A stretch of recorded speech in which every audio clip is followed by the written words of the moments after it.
By 2030, the connections will start to be made between artificial intelligence and the human brain.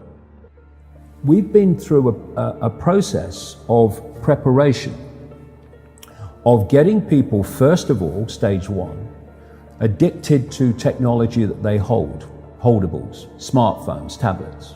That's basically achieved. You just have to walk through a city and you see the addiction. And they're targeting specifically the young. Why? Because the young of today and the children of today are going to be the adults when they want to bring this AI connection in full blown. For that to happen, they have to get people addicted to technology to the point where they'll accept it and where it's the most natural thing in the world. And it's happening in front of our eyes.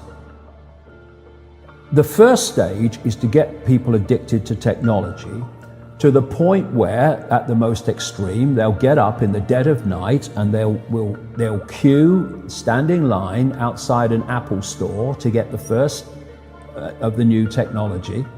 And what they want eventually, and not too distant into the future, is people basically lining up to be connected to AI. In the same way that people in Sweden now are having parties to celebrate someone being microchipped, right? All this connects. So the next stage, because the idea is to get in the body, the next stage is to get on the body.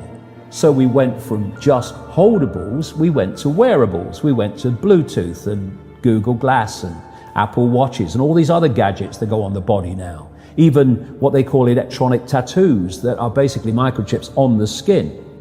And the next stage is to go in the body, which is already starting in places like Sweden. Amazon's got contracts worth hundreds of millions of dollars with the CIA and the Pentagon for cloud services and stuff. Yeah, they have massive data services. Massive, yeah. The consumers don't see. So the idea is to take this on. And what Kurzweil is saying, and he claims an 80% success rate in his predictions of incoming technology and when it will come in. But, if you know when it's going to come in, then you've got a great chance of predicting it, haven't you? It's like, if you know when a stock market's going to fall because the people you are connected to are going to make it fall, well, you're going to get out just before it falls, and you're going to get in just before you know they're going to push it up. You don't have to be, Nostradamus if you know the script. This is the sales pitch, and this is why they're telling you. The sales pitch is, when we connect to artificial intelligence, we'll be superhuman. That's what the sales pitch is. That's his sales pitch. Right. That's going Siri, to be the sales pitch. Alexa, all these things. Yeah. What you've got is the idea that connect to AI and you'll become superhuman intelligent.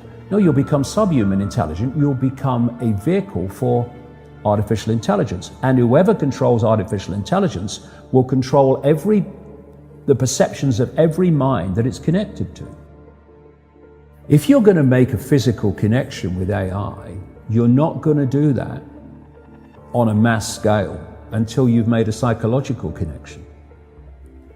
And there is a process, a psychological process, which is known as preemptive programming. Preemptive programming is this. You're going to usher in a world that is so different, so dramatically different to what anyone's been used to, that you're going to have an obvious resistance purely by the chasm of difference between the world people are used to and the world you're taking them into. A resistance that says, hold on a minute, you want to do what? What? So you prepare them for it through preemptive programming. You put out a stream of movies out of elite-controlled Hollywood. You put out television programs, you put out books, you put out all these things that basically portray the world you want to take people into.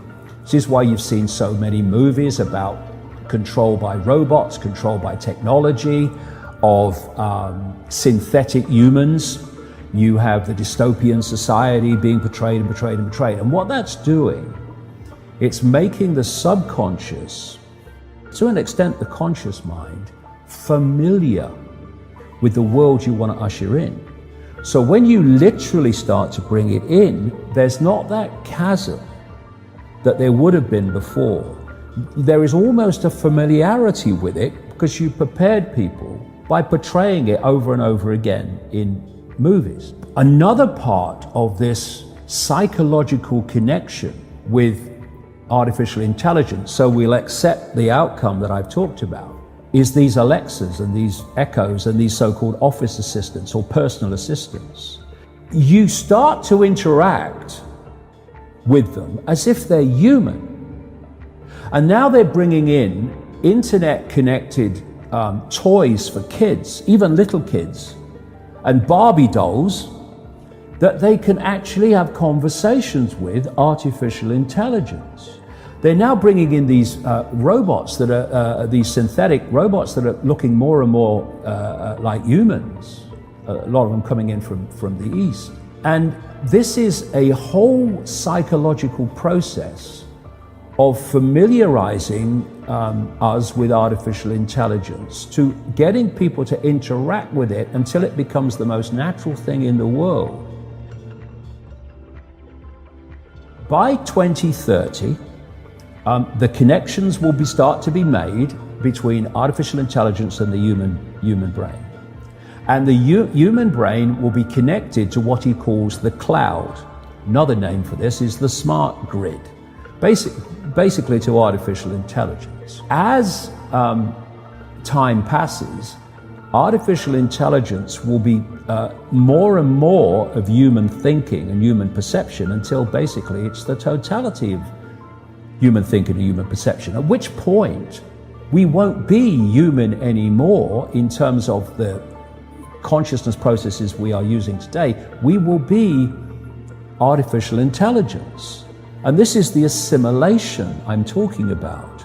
If you are connecting the human mind to a grid, a global technological grid, that grid can be centrally controlled. It will take at the center point very, very few people to run it, and even fewer to decide how it's run. I say this to kids and anybody else: how long could you live without your smartphone? What is an alcoholic? Well, an alcoholic is someone addicted to alcohol. Yeah. Why is he addicted to alcohol? Because he can't stop drinking it. But you can't put your phone down. And if you do, within a few minutes you pick it up again because you're addicted to it. So are you controlling that bit of technology in your hand, or is that controlling you? That's controlling you. Do you want your life controlled by a bit of technology? Do you want the rest of your life controlled by it? Or are you now going to go, I'm putting this down? If technology is going to be the servant rather than the governor, it has to serve the interests of humanity, and humanity does not have to serve it. We're in a situation now where humanity is serving technology.